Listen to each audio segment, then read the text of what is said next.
वचन का अध्ययन के लिए प्रभु का दास के पास चलते हैं। पास्टर जी, आपका स्वागत है और आगे का समय आपका है।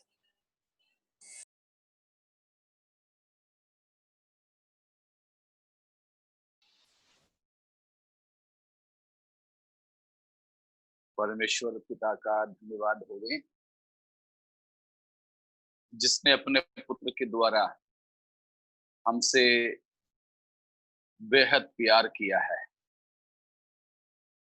और हमारे अपराधों को क्षमा किया है।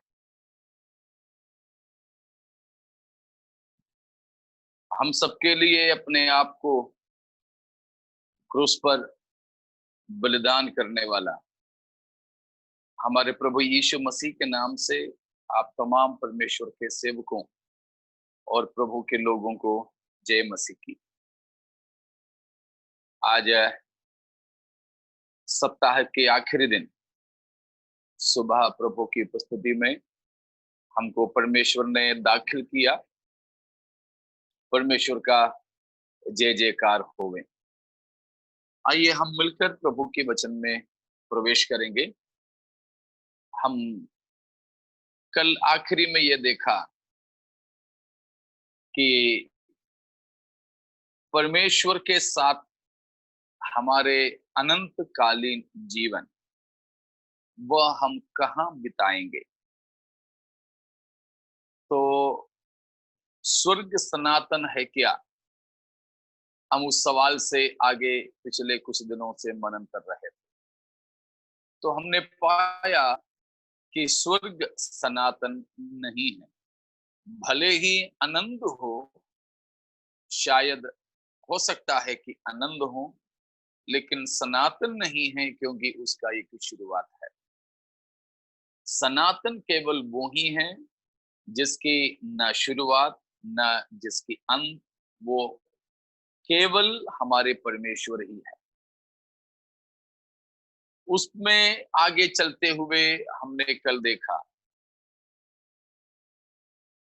कि परमेश्वर अपने पवित्र लोगों के साथ हमेशा हमेशा जहां वास करेंगे या राज करेंगे, वह स्वर्ग नहीं परंतु नया यरूशलेम है। तो कल उन बातों को बताया तो भी आज फिर से आपके सामने एक प्रश्न के तौर पर मैं प्रस्तुत करता हूं कि स्वर्ग और नया यरूशलेम दोनों दो हैं या दोनों एक ही है? स्वर्ग और नया यरूशलेम दोनों दो हैं या एक ही है? दो है।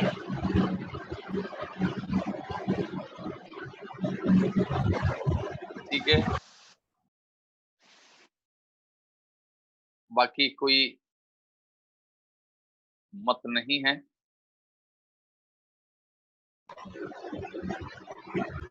ठीक है, तो आपने ज्यादातर लोगों ने तो यही बोला है, बाकी लोगों ने कुछ नहीं बोला। कुछ तो ऐसे लोग रहते हैं दोनों पक्ष में नहीं होंगे, तो जो सही है उसी की पक्ष में बाद में हो जाते हैं। ठीक है, तो स्वर्ग और नया यरूशलेम एक नहीं है, दो है। ठीक है, तो हम अक्सर ये सोचते हैं कि ठीक है, नया यरूशलेम और स्वर्ग दो है, अलग अलग है। अब एक और सवाल, हमारे अनंतकालीन राज्य या हमारे अनंत जीवन हम परमेश्वर के साथ स्वर्ग में बिताएंगे या नया यरूशलेम में बिताएंगे? नया यरूशलेम में।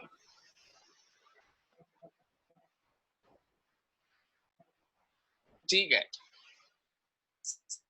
सही है।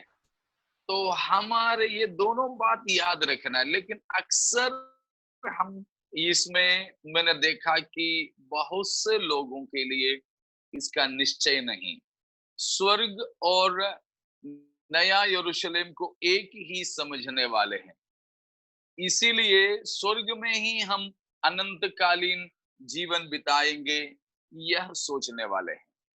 लेकिन जैसे मैंने पिछले दिनों में कहा कि यीशु मसीह ने हमको स्वर्ग ले जाने की वायदा नहीं किया है, परंतु ये वायदा किया कि जहां मैं रहूं वहां तुम भी रहे, चाहे किधर भी हो।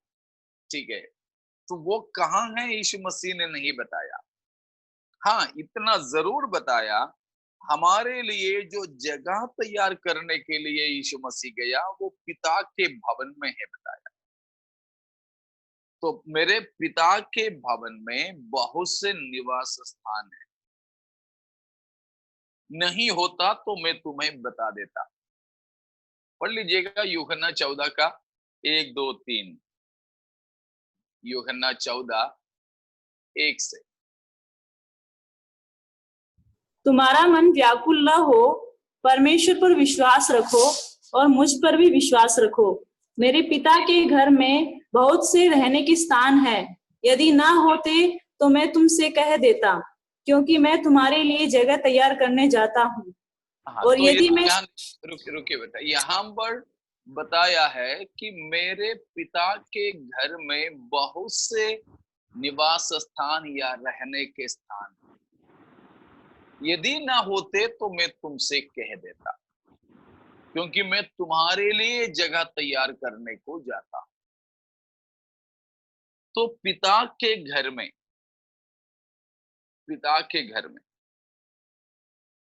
बहुत से रहने का स्थान है, उसके बावजूद भी बताया है कि मैं तुम्हारे लिए जगह तैयार करने को जाता हूं। ठीक है, तीसरा पद भी।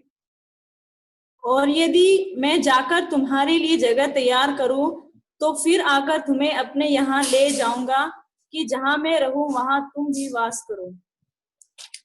तो प्रभु यीशु मसीह ने यहाँ वायदा किया है कि प्रभु यीशु पिता के घर में हमारे लिए भी निवास स्थान को बनाने जा रहे हैं। तो यहाँ बताया है रहने का स्थान, घर। तो पहले भी एक दिन हमने देखा था इब्रानियों 11वां अध्याय उसका 10वां पद। क्योंकि वह उस नगर की बाट जोता था, जिसका रचने वाला और बनाने वाला परमेश्वर है। यहाँ पर घर नहीं है परंतु नगर है। ठीक है, यहाँ पर नगर है। फिर से हम प्रकाशित वाक्य में चलेंगे।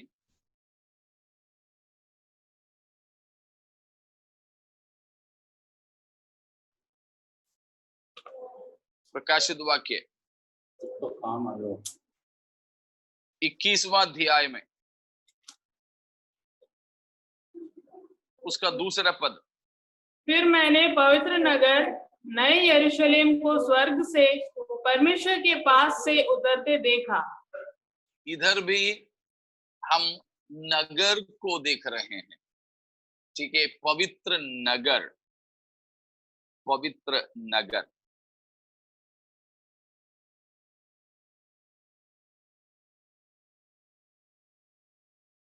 नौ और 10, 21 का। फिर जिन 7 स्वर्गदूतों के पास 7 अंतिम विपत्तियों से भरे हुए 7 कटोरे थे, उनमें से एक मेरे पास आया और मेरे साथ बातें करके कहा, इधर आ, मैं तुझे दुल्हन अर्थात मेमने की पत्नी दिखाऊंगा।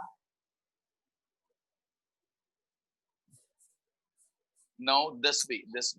तो वह मुझे आत्मा में एक बड़े और ऊंचे पहाड़ पर ले गया और पवित्र नगर यरूशलेम को स्वर्ग से परमेश्वर के पास से उतरते दिखाया। तो वहां से फिर नीचे को पूरे 22 अध्याय तक भी पढ़ोगे तो कई बार हमें ये मिलेगा नगर नगर नगर। तो यीशु मसीह ने हमें बताया हुआ वो भवन, वहां तो घर के, नहीं तो निवास स्थान के, नहीं तो घर के तौर पर बताया। किसी किसी इंग्लिश वर्जन्स में मैंशंस लिखा है, महले, महल। तो उसका जब सही मतलब एक मकान की तरह नहीं है, परंतु या उसको एक मकान भी समझो तो वो इतना बड़ा मकान है कि वो एक बड़ा शहर है। ठीक है, एक बड़ा शहर है, एक नगर है। शहर भी क्या है, बड़ा एक नगर है। तो वहां पर हमारे अनंतकालीन जीवन हम बिताएंगे परमेश्वर के साथ। इसीलिए भी है हमने कहा कि स्वर्ग सनातन नहीं है। तो यीशु मसीह ने कभी वायदा ऐसे नहीं किया कि मैं स्वर्ग लेके जाऊंगा। हाँ, जरूर नया नियम में कहीं कहीं हम पाते हैं हमको अभी स्वर्ग में बिठाया है, स्वर्ग की बातों की खोज करो। जब भी हम स्वर्ग सुने तो खास तौर पर हमारे मन में यह विचार आना चाहिए कि परमेश्वर के निवास स्थान। ठीक है, स्वर्ग ऐसा एक जगह ना समझे जहां सब सुख सुविधाएं उपलब्ध है, हमें लेकर जाएंगे।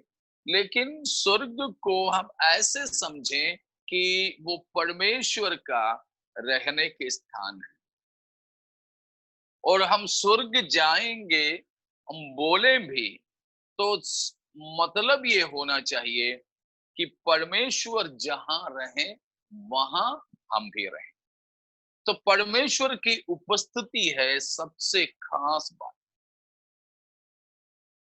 इसलिए है, शायद मैंने आपको बोला था, फिर भी बोलने के लिए चाहूंगा कि एक 10-12 साल का एक लड़का एक बार प्रभु यीशु मसीह को ग्रहण किया, एक गैर मसीह परिवार से।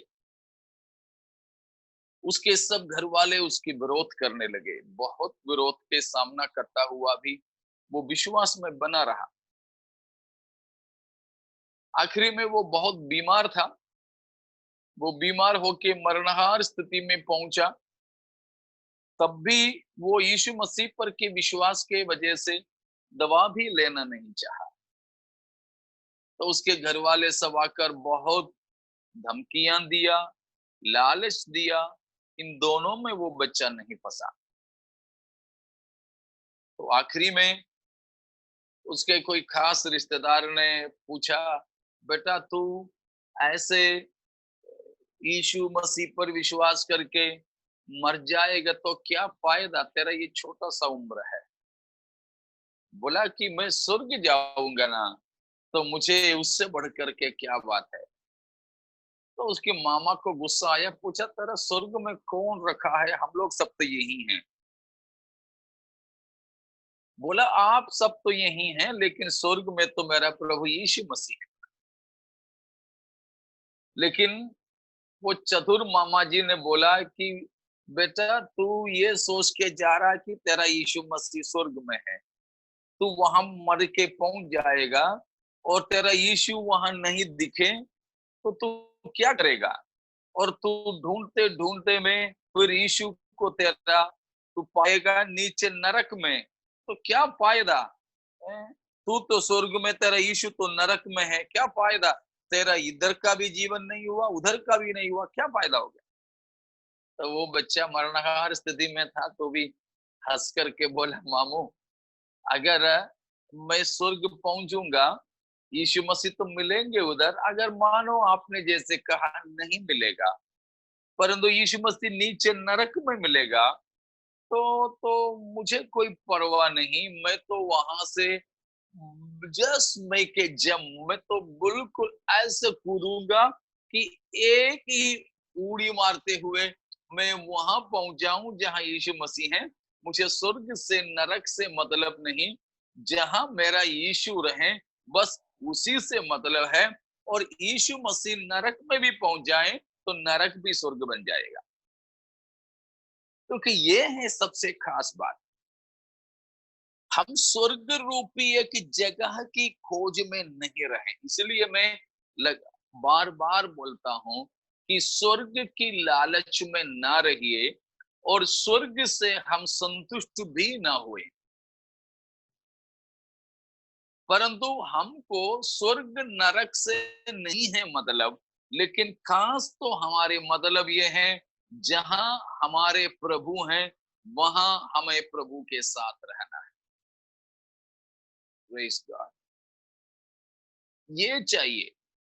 इसलिए हमारे माइंड सेटअप को, हमारे दिमाग को, हमारे विचार को इस तरह हम बना लें कि प्रभु मुझे स्वर्ग से नरक से नहीं है मतलब, सुख सुविधाओं से नहीं है मतलब, मुझे मतलब आपकी हुजूरी से है।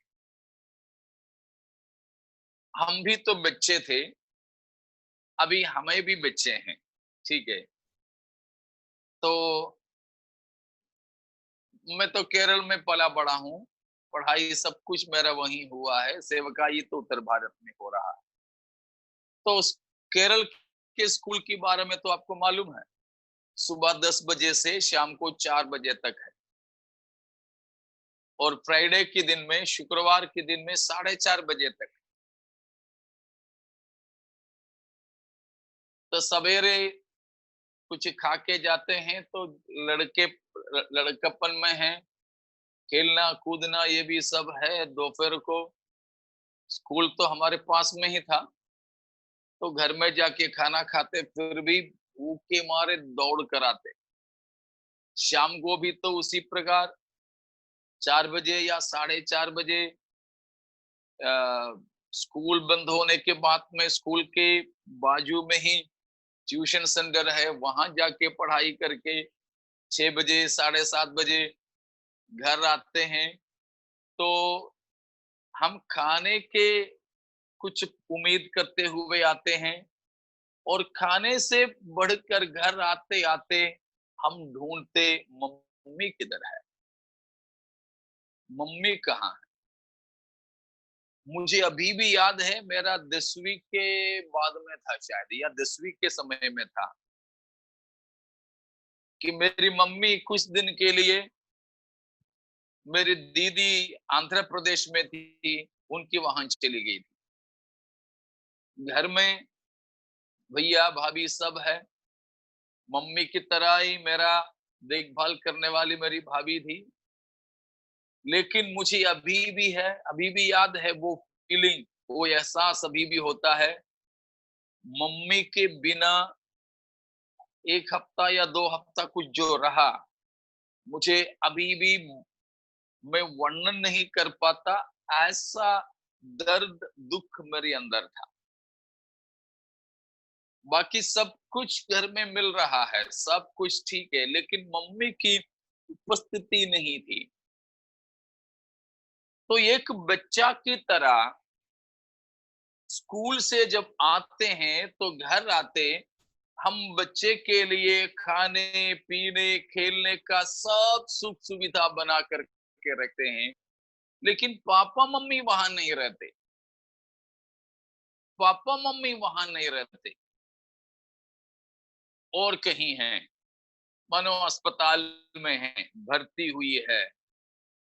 लेकिन वो बच्चे से पूछो, अपने घर के अंदर, घर की सुरक्षा में, सारे खान पान खेलने के उपलब्धि में, सुविधा में वो बच्चा संतुष्ट रहेगा या रहेगी? बिल्कुल भी नहीं। वो बच्चा तो यही चाहेंगे, ये सब तो यहीं छोड़ दो, लेकिन हमें मम्मी के पास लेके चलो। मम्मी अस्पताल में है तो बस वहीं खुश है।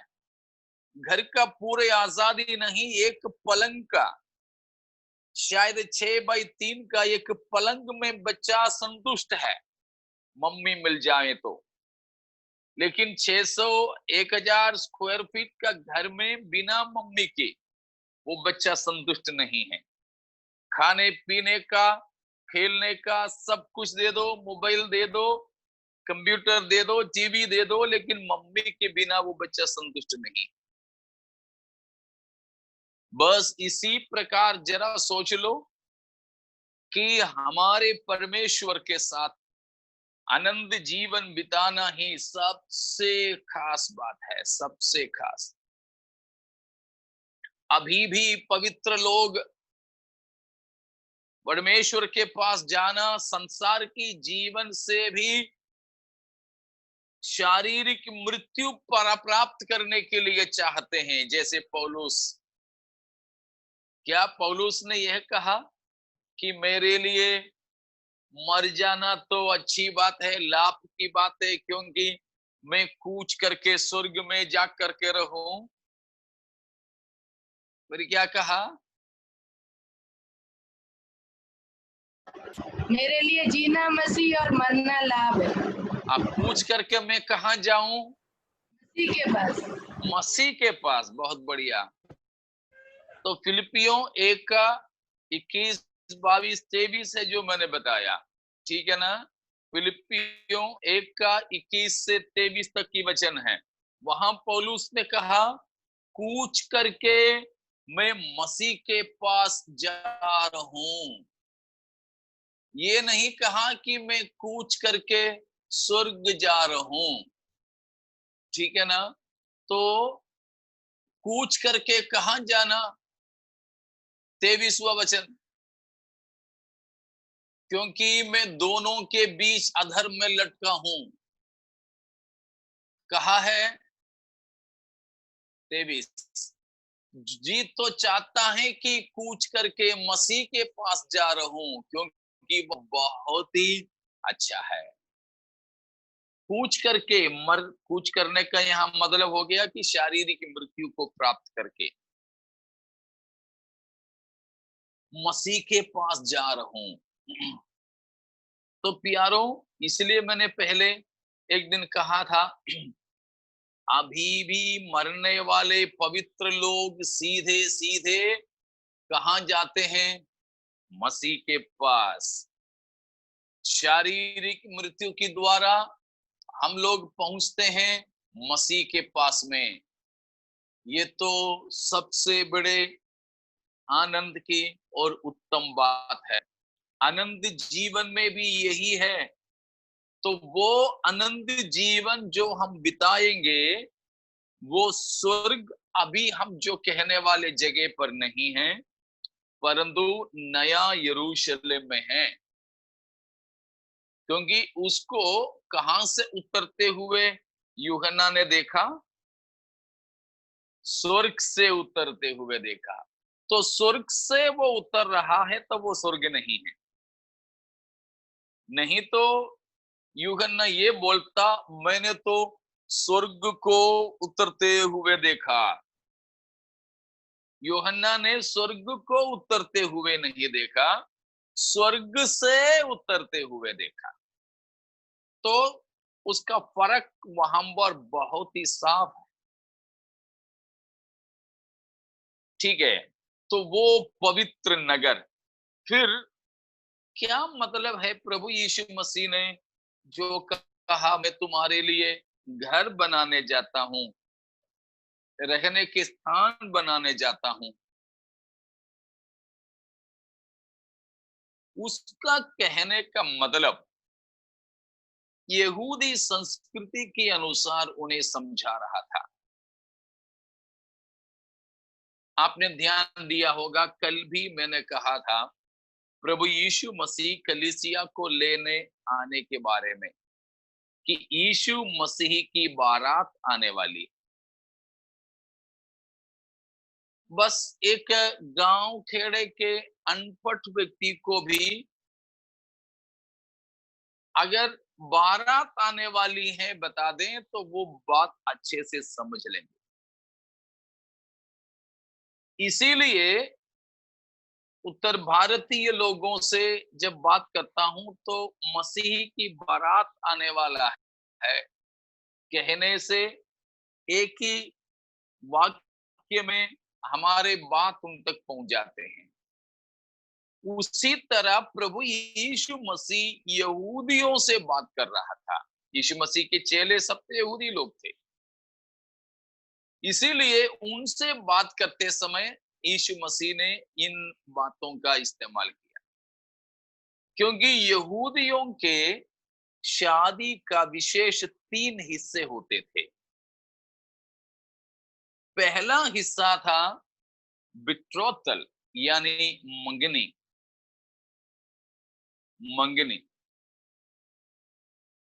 विवाह निश्चय।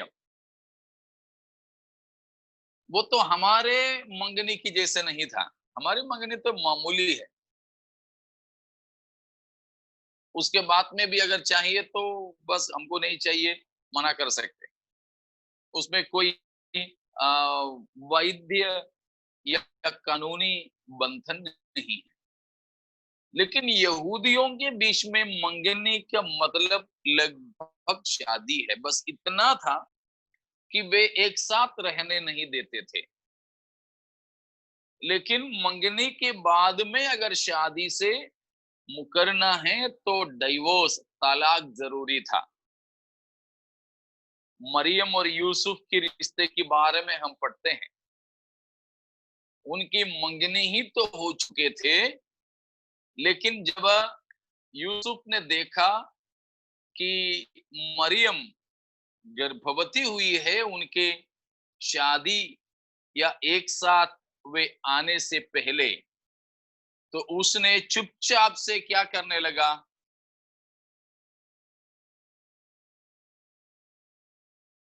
पढ़ लीजिए मत्ती 1 का 18 और 19। मत्ती 1, 18, 19। यीशु मसीह का जन्म इस प्रकार से हुआ कि जब उसकी माता मरियम की मंगनी यूसुफ के साथ हो गई, तो उनके इकट्ठा होने से पहले ही वह पवित्र आत्मा की ओर से गर्भवती पाई गई। अतः उसके पति यूसुफ ने, जो धर्मी था और उसे बदनाम करना नहीं चाहता था, उसे चुपके से त्याग देने का विचार किया।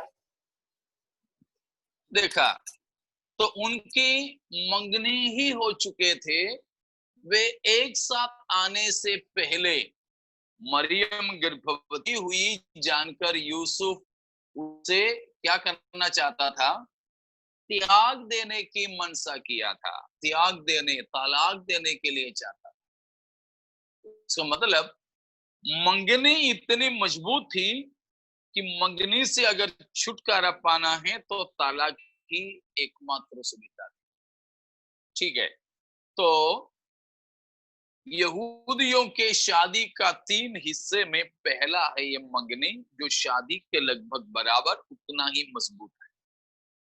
दूसरी बात है शादी, शादी का वो रस्म जो होता है।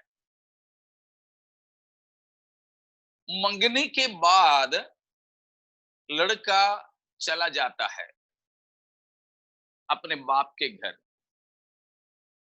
उसके बाद वो कितना भी अमीर परिवार के हो या गरीब परिवार के, कितने भी घर, कमरा, मकान बाप के घर में खाली हो, तो भी लड़के को, दूल्हा को, मंगनी किया दूल्हे को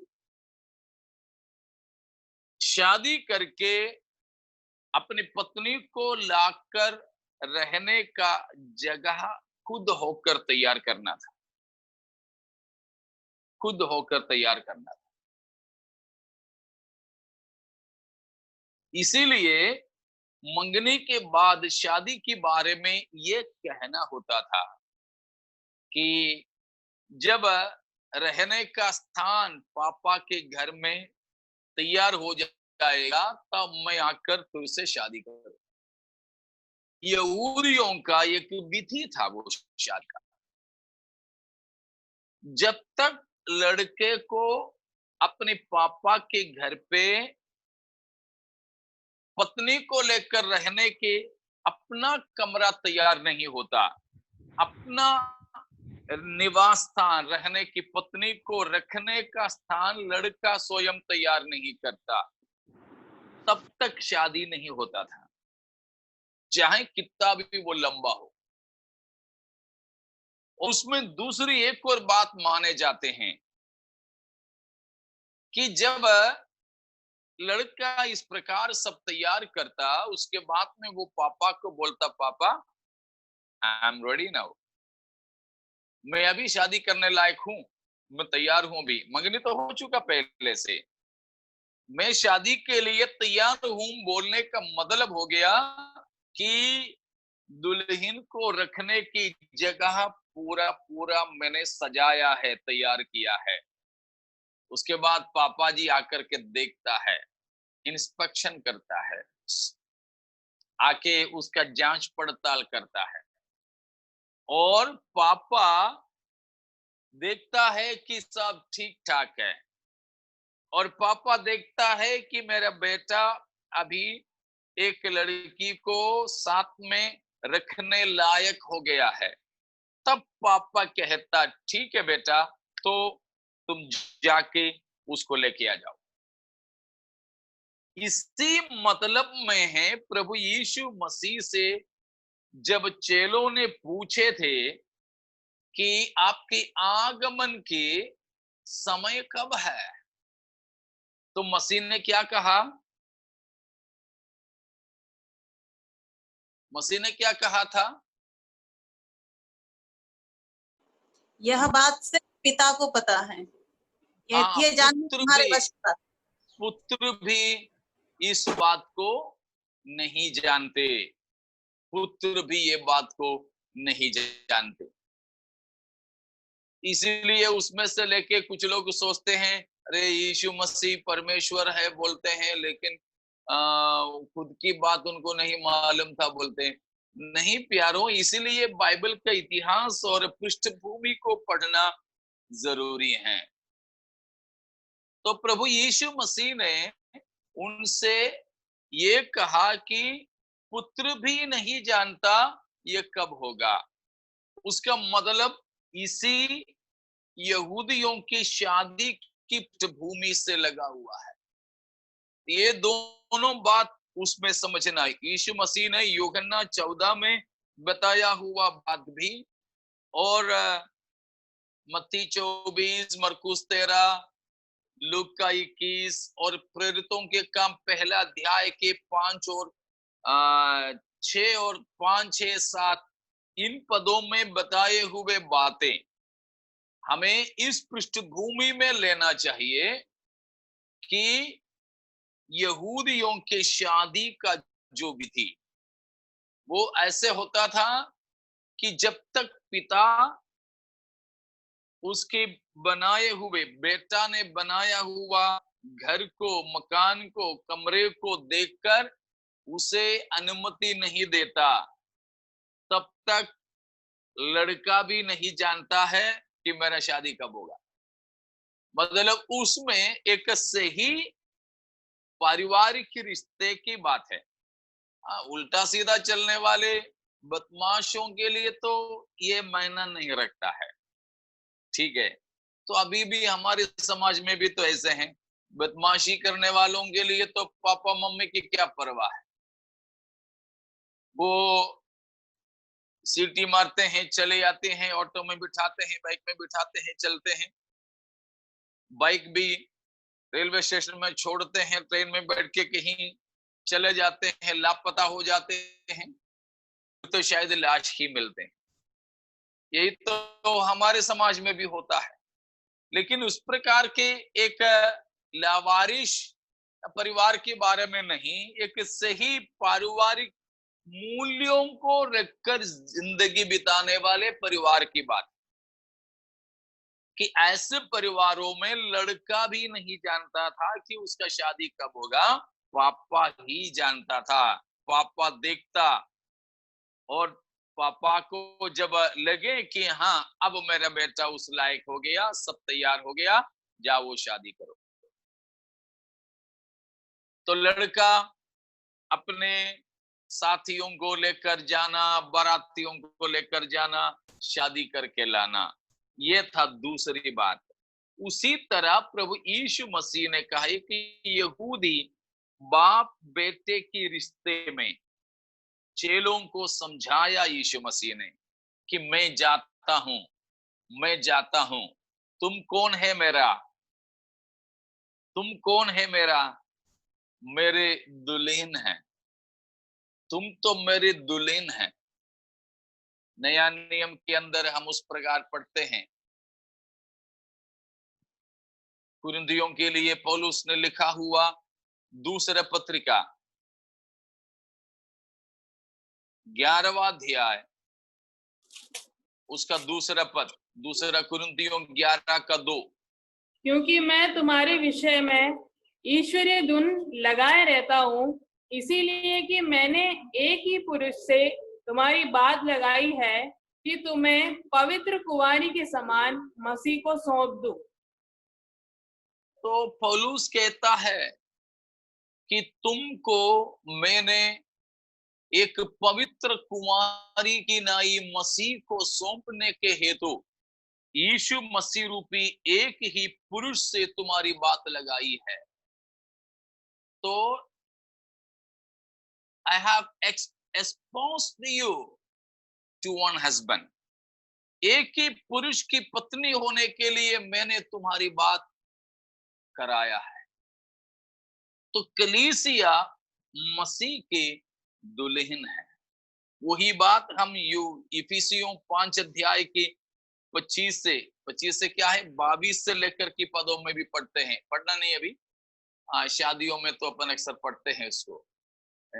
तो वहां से 22 से लेकर 32 तक की पदों में बताया है इफिसियों 5 अध्याय में। और उसी की चलते हैं हम लोग प्रकाशित वाक्य 19 अध्याय में भी उसी बात को पढ़ते हैं।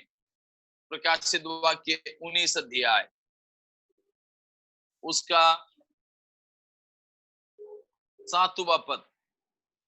आओ हम आनंदित और मगन हो और उसकी स्तुति करें, क्योंकि मेमने का विवाह आ पहुंचा है और उसकी दुल्हन ने अपने आप को तैयार कर लिया है। तो इधर में हो रहा है मेमने की शादी।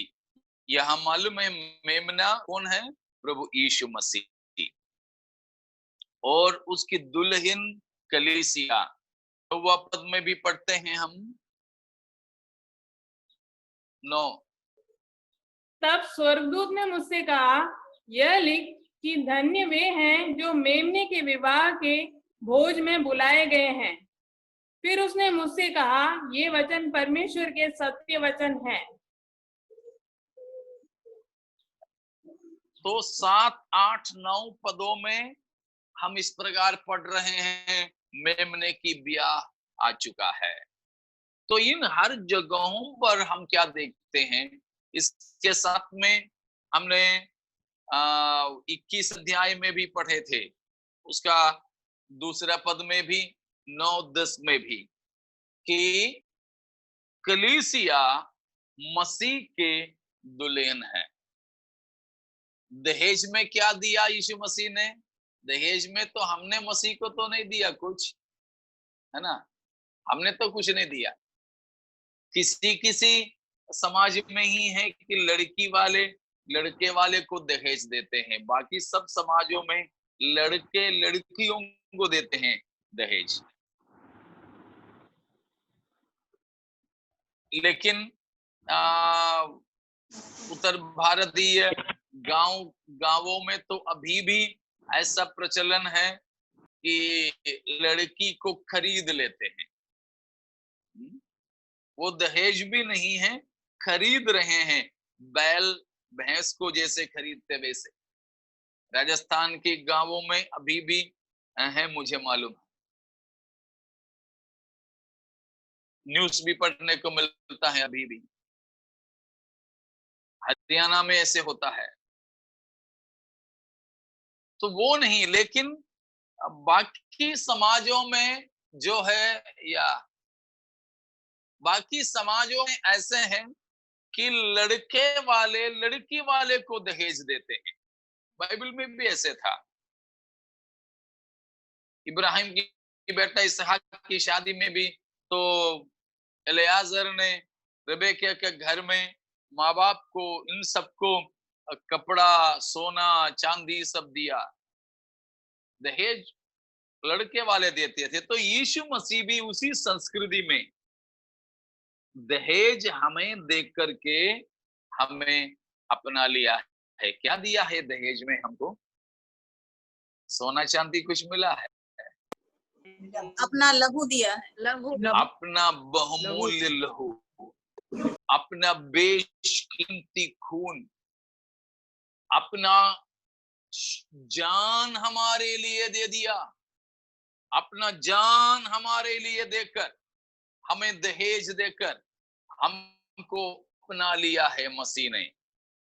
उस दुल्हन से मसीह का कहना है, मैं जाकर तुम्हारे लिए जगह तैयार करूं। तो यहूदी पृष्ठभूमि में उसको समझना, यहूदी पृष्ठभूमि में। तो यहूदियों की शादी का 3 पहलू में पहला तो मंगनी, दूसरा उनका शादी। शादी के बारे में हमने देखा, लड़का उसकी बाप के घर में कमरा नहीं तो जगह को तैयार करते, पापा उसको देखते, हाँ बोलता, तब जाके वो लड़की को लेकर आ जाता। उसी प्रकार यीशु मसीह ने कहा, मैं मेरे पिता के घर में तो बहुत रहने के स्थान है, बहुत है, फिर भी मैं जाकर के तुम्हारे लिए जगह तैयार करता हूं। वो यहूदी संस्कृति के अनुसार कहा। इसीलिए हम बोलते हैं यीशु मसीह अभी भी जगह तैयार कर रहे हैं। लेकिन सचमुच में क्या है, इब्राहिम के जमाने में, यीशु मसीह की पैदाइश के 2000 साल पहले था इब्राहिम। BC 2000 है इब्राहिम के जमाना। तो मसीह संसार में मनुष्य बनकर आने से भी 2000 साल पहले इब्राहिम ने उस नगर को देखा, देख करके सल्यूट किया। लेकिन तब भी बताया मसीह ने कि मैं जाकर के तैयार करता हूं। हम लोग अभी भी बोलते हैं कितना बड़ा मकान है, 2000 साल से यीशु मसीह बना रहे हैं, अभी तक पूरा नहीं हुआ। ठीक है, समझ लो, कोई बात नहीं, लेकिन मतलब वो नहीं है। ये सारे ब्रह्मांड को बस चुटकी भर में हो बोला तो हो गया। तो वो प्रभु के लिए ये नगर बनाने में कोई देर नहीं लगता। फिर तो हम बोलते हैं ढांचा तो बन गया, अभी इंटीरियर में लगे हुए हैं, इंटीरियर की सजाने में लगे हैं कि ठीक है, वो सब अपने सीमित हिसाब से सोचते हैं, सोच लो, उसमें कोई गलत नहीं है। लेकिन ये बात को समझना कि वो मकान का काम तो पहले हो चुका है। फिर मसीह क्यों नहीं आते? आपको याद होंगे हमने यीशु मसीह के आगमन में देरी क्यों है करके सीखे थे। अभी भी कुछ लोग मन फिराने के लिए बाकी है। जो मन फिराए हुए लोग हैं अभी भी सिद्ध होने के लिए बाकी है। ये 2 है विशेष कारण। मन फिराने के लिए काफी लोग अभी बाकी हैं, मन फिराए हुए सिद्ध होने के लिए भी बाकी है। मतलब कुछ लोग अभी भी सो रहे हैं, गाड़ी अभी तक चालू क्यों नहीं किया? बाकी तो सब तैयार खड़े हैं, लेकिन जाने वाले कुछ लोग अभी भी खर्राटा लेके सो रहे हैं, उनको जगाना है। और कुछ जागे हुए तो है, लेकिन अभी भी बाथरूम में है, निकले नहीं। कम से कम बाथरूम के बाहर होते तो भी उठा के गाड़ी में डाल के चल सकते थे, लेकिन वो भी नहीं। बस उसी तरह कुछ लोग अभी मन नहीं फिराए, पापों में मुर्दे हैं, सोए हैं, उनको मन फिराव में लाना है, उसके लिए सुसमाचार सुनाना है, उसके लिए हमें उपवास, प्रार्थना, ये सब करना है कि कटनी की स्वामी से दुआ करें कि मजदूरों को भेजें। और दूसरे कुछ लोग मन तो फिराए हैं, फिर भी अभी भी वही हाल में है, सिद्धता को प्राप्त नहीं किए, पवित्रता को प्राप्त नहीं किए। वे लोग अभी भी मन न फिराए हुओं के समान जी रहे हैं। ये दोनों कारणों से दूल्हा अभी तक नहीं आया है। वैसे मकान तो पहले से तैयार है, ठीक है। तो वो है दूसरा, शादी होना। और तीसरी बात है शादी के बाद जेवनार। शादी के बाद में शादी का सारे न्योतेदारों को बुलाकर बड़ा सा दावत देना, उसी के बारे में है। हमने अभी प्रकाशित वाक्य 19 के 9वां पद में पढ़े थे कि मेमने के शादी में बुलाए गए लोग धन्य हैं, ठीक है ना। तो धन्य हैं, क्यों वे धन्य हैं? तो वहां पर बताया है कि जो मेमने की ब्याह के भोज में बुलाए गए हैं वे धन्य हैं। अब मैं एक प्रश्न करता हूं प्यारों, हम लोगों को न्योता तो मिला होगा ना मेमने की ब्याह में? वेडिंग कार्ड मिला, पत्रिका मिले?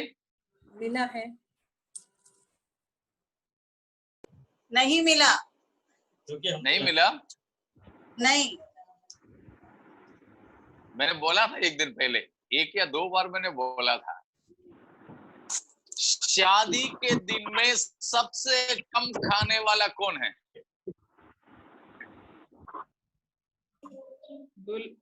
दुल्हा और दुल्हन।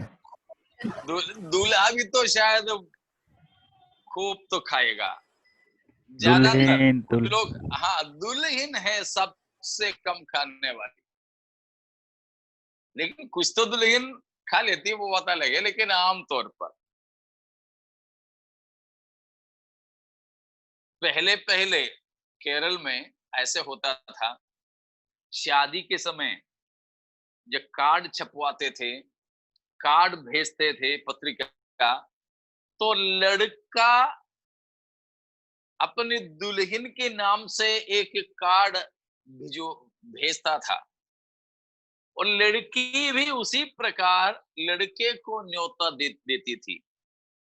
और उस समय का बात यह था कि लड़का लड़की को भी अगर आपस में शादी में नहीं बुलाए तो वो उसकी शादी में नहीं जाएंगे। ऐसे कुछ हुआ था, मुझे नहीं पता, लेकिन मैंने भी अपनी शादी में अपनी पत्नी के लिए कार्ड भेजा था। अभी तो शायद ऐसा कुछ नहीं है केरल में, अभी तो सब डिजिटल दुनिया हो गया, तो कार्ड वार्ड भी छपवाना भी बहुत कम हो गया। बस फोन पे व्हाट्सएप में सब होता है आजकल बुलावा। जो भी हो, यहां बताया है कि भोज में बुलाए गए लोग धन्य हैं, लेकिन हम तो भोज में बुलाए गए नहीं, परंतु हम मसीह के दुल्हन के पद में हैं। अगर खाने वाले धन्य हैं तो दुल्हन कितना ज्यादा धन्य होगी। Praise God. हमको प्रभु ने मेमने के ब्याह में भोज में नहीं, परंतु दुल्हन के पद के लिए चुना है, और उसके लिए प्रभु हमें तैयार कर रहे हैं। प्रभु का होवे धन्यवाद। हालेलुया। जो परमेश्वर के निज प्रजा यहूदियों के लिए नहीं मिला हुआ पद है, मैं और आप जो गैर यहूदी अन्य जाति के हमको मिला है। तो ये 3 बात है कि पहले मंगनी, उसके काफी दिनों के बाद में शादी करके लड़की को लेकर लड़का अपने पापा के घर में चला जाता था। लड़की के घर में ऐसा कोई दावत वावत नहीं होती थी, लेकर के चला जाता था। लेके जाने के समय में घर उधर पहुंचने के बाद में लड़के का पापा एक बड़ा भोज तैयार करता था। उसके बारे में ही प्रभु यीशु मसीह ने कई बार दृष्टांत दिया। राजा के बेटे का भोज में बुलाया है, पहले न्योता दिया था और शादी होने के बाद में सब खाना तैयार, उसके बाद फिर न्योता भेजते हैं, अभी भोजन तैयार है, आओ खाने पे। शायद राजस्थान में गांवों में अभी भी होता है ऐसे ही। मैं राजस्थान में कुछ दिन रहा था कई साल पहले, पास्टर बनने से पहले।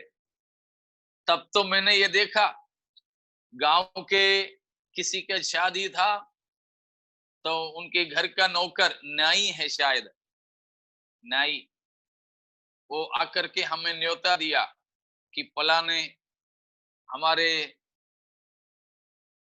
स्वामी के बेटे की बेटी की शादी है, आपको भी न्योता है, तो कोई खाना वाना नहीं बनाना उस दिन। ठीक है, मैं अपनी दीदी के साथ में रहता था, ये क्रिस्टी सतीश की मम्मी के साथ में। तो बोला कि आज कुछ खाना पीना नहीं है तो शादी में। तो मैं भी जब देखता हूं तो घी में पूड़ी तल रहे हैं, पुआ तल रही हैं, खीर बन रहा है, सब खुशबू भी आ रहे हैं। तो हम भूखे बैठे हैं शाम से लेके, लेकिन हम लोग तो 10 बजे से पहले सो जाते थे, लेकिन ये तो 8, 9, 10, 11, 12 फिर भी तो खाना नहीं मिल रहा। बोला इधर ऐसे है, इंतजार करो, सब हमारा समय होगा, फिर आएगा हमें न्योता देने, तब जाना। आखिरी में शायद 12, 1, 2 बज गया होगा, तब आकर के बोलते हैं अब तुम्हारा ये हो रहा है, आओ खाओ।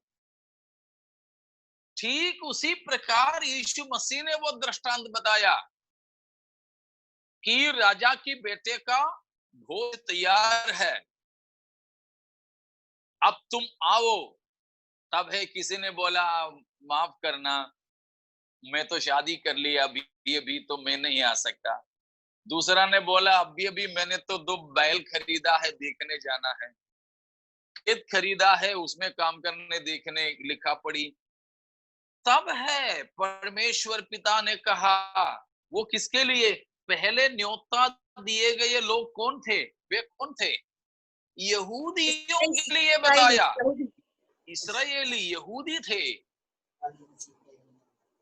वो महाराजा कौन है, अपनी बेटे की शादी में उनको न्योता दिया था, वो परमेश्वर था, परमेश्वर पिता, परमेश्वर पिता न्योता दिया था।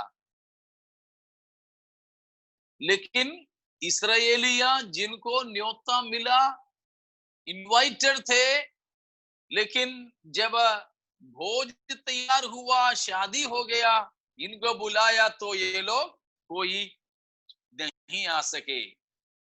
तब राजा ने, पिता ने क्या कहा? जाओ, जो भी दिखें उन सबको लेकर आओ, क्योंकि हमने बहुत बड़े भंडारी तैयार किए हैं। फिर देखा और खाली है जगह, बोला और जाओ सड़कों में, भीख मांगने वालों को भी जो भी लेकर आ जाओ। प्यारों, उस प्रकार जब यहूदी लोगों ने परमेश्वर पिता के न्योता को त्याग दिया, तब परमेश्वर मेरे और आपके ओर फिर करके मुझे और आपको जो नालायक थे चुन लिया, ताकि केवल न्योता ही ना खाएं, परंतु उसकी बेटे के दुल्हन ही बन जाएं। Praise the Lord. क्या इस पद के लिए हम परमेश्वर का धन्यवाद करते हैं? शायद हमारे बुखार ठीक हो जाए तो हम धन्यवाद कहेंगे, लेकिन नहीं प्यारो, बुखार ठीक हो जाए ना हो जाए, हमें और कुछ मिले या ना मिले, लेकिन हमें ये पद मिला है, महाराज हमारे सनातन परमेश्वर के बेटे के दुल्हन की पद को मैं और आप हासिल कर सकें। हालेलुया। हम धन्य हैं, हम धन्य हैं। हमें परमेश्वर ने इस लायक बनाया कि हम मसीह के दुल्हन हो जाएं। तो इस प्रकार यीशु मसीह अपने भक्तों को लेकर जाकर हमेशा के लिए रहने का स्थान है। कौन सा स्थान? नया यरूशलेम। नया यरूशलेम। वो नया यरूशलेम काफी महिमावान शहर है, बहुत ही महिमा, परमेश्वर की महिमा से भरा हुआ भवन है। तो हम उसमें थोड़ा सा चलेंगे और बाकी प्रभु चाहेंगे तो अगला क्लास में हम देखेंगे। तो चलिए हम 21-22 अध्याय में अभी थोड़ा समय रोकेंगे, प्रकाशित वाक्य की। तो शायद आपको इतना समझ में आ गए होंगे कि स्वर्ग सनातन नहीं है, स्वर्ग में नहीं होंगे हमारे हमेशा का वास, परंतु नया यरूशलेम जो नगर है स्वर्ग से उतरते हैं, उसी को यहां पर हमने देखा कि दुल्हन है, उसी से हमारी पहचान है, उसी से हमारे पहचान है, कलीसिया की पहचान। उस नगर के अंदर प्रवेश करने के लिए केवल पवित्र लोगों से ही संभव है। उस पवित्र नगर में कोई अशुद्ध वस्तु, अशुद्ध काम करने वाले, झूठ बोलने वाले तक प्रवेश नहीं करेंगे। ठीक है, झूठ बोलने वाले तक कोई प्रवेश नहीं करेंगे। 21 अध्याय के आखिरी 2 पद को पढ़िएगा।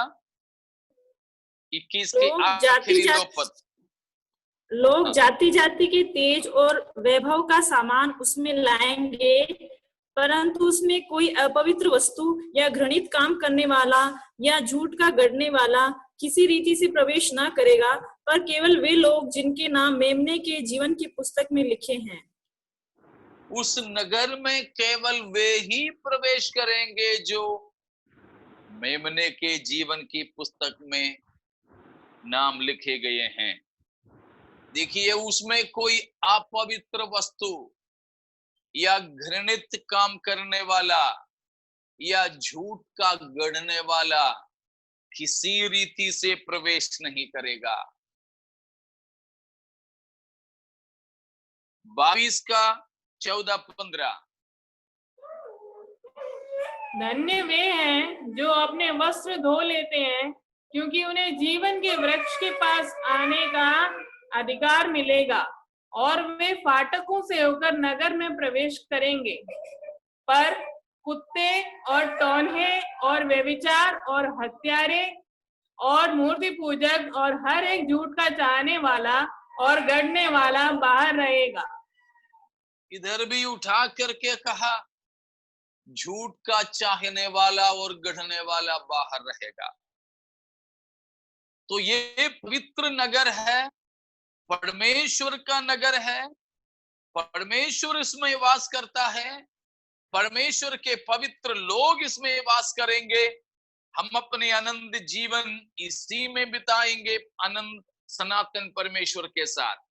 इसमें कोई अपवित्र वस्तु, झूठ, झूठे कुछ भी नहीं प्रवेश करेंगे। तो इस नगर का एक आम दर्शन है 21 अध्याय के 1 से लेकर 1 और 2 पदों में जो बताया गया है। Okay, a general vision of the new Jerusalem, नया यरूशलेम का एक आम दर्शन हम प्रकाशित वाक्य 21 का 1 और 2 पदों में देखते हैं। एक और बार उसको पढ़ेंगे। फिर मैंने आकाश और नई पृथ्वी को देखा, फिर मैंने नए आकाश और नई पृथ्वी को देखा, क्योंकि पहला आकाश और पहली पृथ्वी जाती रही थी और समुद्र भी न रहा। फिर मैंने पवित्र नगर नई यरूशलेम को स्वर्ग से परमेश्वर के पास से उतरते देखा। वह उस दुल्हन के समान थी जो अपने पति के लिए श्रृंगार किए हो। बिल्कुल सजी हुई एक नगर, वो उसकी तेज को, उसकी महिमा, ग्लोरी, मैजेस्टी को दिखाता है। क्योंकि एक व्यक्ति सबसे ज्यादा श्रृंगार करते हैं वो अपनी शादी में है, वो भी दूल्हा से भी बढ़कर श्रृंगार करने वाली दुल्हन है। इसीलिए वो दृष्टांत वहां दिया है, सबसे सुंदरता में सजाए जाने वाली एक बात दुल्हन अपनी शादी में करती है। उसी प्रकार नया यरूशलेम, नई यरूशलेम एक बिल्कुल ही सुंदर, महिमावान, परमेश्वर की तेज से भरा हुआ नगर की तौर पर उतर रहे हैं। और 21 अध्याय की 9 से लेकर आखिरी तक की पदों में हम देखते हैं a vision of the new Jerusalem, नया यरूशलेम का एक सही वीक्षण हम 21 अध्याय की 9 से लेकर 27 तक की पदों में देखते हैं। ठीक है, और 22 अध्याय की 1 से 5 तक की पदों में ये नया यरूशलेम के अंदरूनी दर्शन हम देखते हैं। ठीक है, 21:1-2 is the general vision of the new Jerusalem. 21:9-27 is the view of new Jerusalem. And 22:1-5 is the vision of the inner city. The inner city. एक आम दर्शन है इस नगर के बारे में 21 अध्याय का 1 और 2 पदों में। 9 से लेकर 27 तक की पदों में 21 अध्याय, वहां पर नया यरूशलेम का एक कुल मिलाकर के दर्शन, उसके विवरण के बारे में बताते हैं 9 से लेकर के पदों में।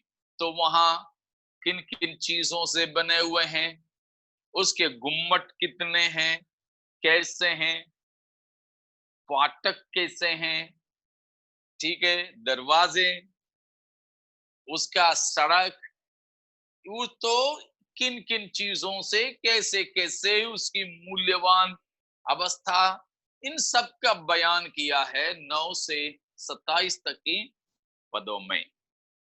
और 22 अध्याय 1 से 5 तक की पदों में इस नगर के अंदर का एक दर्शन हम देख सकते हैं।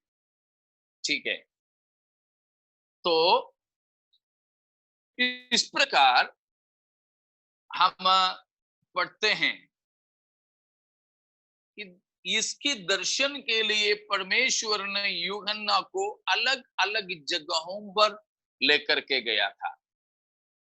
जैसे कि पहला अध्याय के 9वां पद में जब हम पढ़ते हैं तो पतमुस की टापू में परमेश्वर ने यूहन्ना को लेकर गया था। शाब्दिक तौर पर वो वहीं था, वहीं से दर्शन में परमेश्वर ने उसको लेकर गया। 4 अध्याय का 1 और 2 में कि स्वर्ग खुला हुआ देखा और उसने सुना इधर चढ़े आओ, तो स्वर्ग में लेकर के गया उसको। उसके बाद जब 17वां अध्याय में आते हैं, 3रा पद जब हम देखते हैं तो मरुभूमि में, मरुस्थल में या जंगल में परमेश्वर ने उसे लेकर के गया। ठीक है, जंगल में लेकर के गया। और हम 21 अध्याय की 10वां पद में जब हम आते हैं तो ये जो नया यरूशलेम का दर्शन का दर्शन पूरा दिखाने के लिए परमेश्वर ने उसे एक ऊंचे पहाड़ पर लेकर के गया, एक ऊंचे पहाड़ पर लेकर गया। तो इस प्रकार भिन्न भिन्न जगहों में लेकर यूहन्ना को परमेश्वर ने इन सारी चीजों का दर्शन दिखाया। फिलहाल तो हमें यही है कि एक ऊंचे पहाड़ पर परमेश्वर ने उसे लेकर के गया है। ठीक है, यहां पर एक बड़ा सा ऊंचे पहाड़ पर लेकर जाना, तो अक्सर हम देखते हैं बाइबल के अंदर पहाड़ों का एक विशेष जगह है। इब्राहिम को परमेश्वर ने कहा, जिस पहाड़ पर मैं तुम्हें बोलूंगा वहां बेटे की बलिदान कर। वहां से लेकर यीशु मसीह की क्रूस की मृत्यु तक पहाड़ों में हुआ था। उसका एक विशेषता यह था कि पहाड़ ऊंचे स्थान है तो सबको देखने में सुविधा है। तो इस प्रकार का कुछ बातें, साथ ही साथ में परमेश्वर अपना प्रकाशन देने वाले जगह भी होकर के ज्यादातर पहाड़ों को चुना है। तो इधर भी उसी प्रकार हुआ है। इसीलिए ही कल या परसों हम लोगों ने देखा कि यरूशलेम मंदिर भी पहाड़ों पर बनाया गया है। हमने देखा था भजन संहिता 48 का पहला और दूसरा पद में, Psalms 48 1 and 2, वहां पर हमने देखा, या ले लिया तो पढ़ लीजिए। हमारे परमेश्वर के नगर में और पवित्र पर्वत पर यहोवा महान और अति स्तुति के योग्य है। पवित्र पर्वत पर तो इस प्रकार परमेश्वर के निवास स्थान के तौर पर पर्वत माना जाता था। वो परमेश्वर की महिमा, ऊंचाई, बाकी सृष्टि से बिल्कुल ऊपर रहने की स्थिति, उन सारे चीजों का एक प्रतीक भी होकर ये पहाड़ माना जाता था। उस प्रकार और भी जगह है, जैसे 74 का 2, अभी पढ़ना नहीं, 74 वर्स 2, यशायाह 2 का 2, पहला राजा 8 का 27। एक बार और मैं बताता हूं कि 48 का पहला और दूसरा, भजन 74 का 2, 74 वर्स 2 Psalms, यशायाह 2 वर्स 2, यशायाह 2 का 2, और पहला राजा 8 का 27, 1 Kings 8:27। तो इन सारे भागों में हम देखते हैं कि ऊंचे पहाड़ और परमेश्वर की उपस्थिति से काफी संबंध है, ताल्लुका है। खास बात यह है कि परमेश्वर ऊंचा है, वो एक दर्शन देना था उसके द्वारा। तो इसीलिए हम देखते हैं कि परमेश्वर का वो पवित्र नगर स्वर्ग से उतरते हुए देखा। और उसकी महिमा के बारे में क्या बताते हैं, जैसे हम देखते कि उसकी वो मंदिर, ये भवन या ये नगर परमेश्वर की महिमा से भरा हुआ था। देखिए 21 का 22 पद भी पढ़ेंगे। मैंने उसमें कोई मंदिर न देखा, क्योंकि सर्वशक्तिमान प्रभु परमेश्वर और मेमना उसका मंदिर है। उस नगर में सूर्य और अलग से कोई मंदिर नहीं देखा। मंदिर में कौन रहता है? मंदिर में कौन है? परमेश्वर है। परमेश्वर की उपस्थिति को रहने के लिए उन लोगों ने पृथ्वी पर मंदिर बनाया, लेकिन इस नगर में मंदिर नहीं है। क्यों? मंदिर में जिसकी उपस्थिति रहता था वो तो बिल्कुल शाब्दिक तौर पर इसी नगर में है तो अलग से कोई मंदिर बनाने की जरूरत नहीं है, इसीलिए मंदिर नहीं। हाँ, अगला पद भी। उस नगर में सूर्य और चांद के उजियाले की आवश्यकता नहीं, क्योंकि परमेश्वर के तेज से उसमें उजियाला हो रहा है और मेमना उसका दीपक है।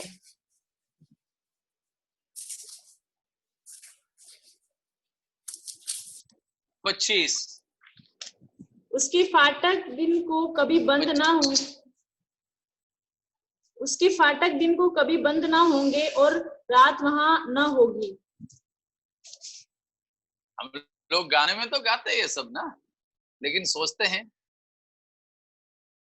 तो उस नगर की महिमा, वहां की ज्योति, वहां रात नहीं है।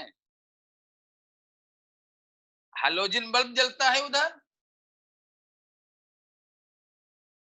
सूरज चांद नहीं, क्योंकि सूरज चांद सितारों को बनाने वाला, अगम्य ज्योति में रहने वाला, अपना भरपूर ज्योति या महिमा के साथ उस नगर में उपस्थित रहेंगे।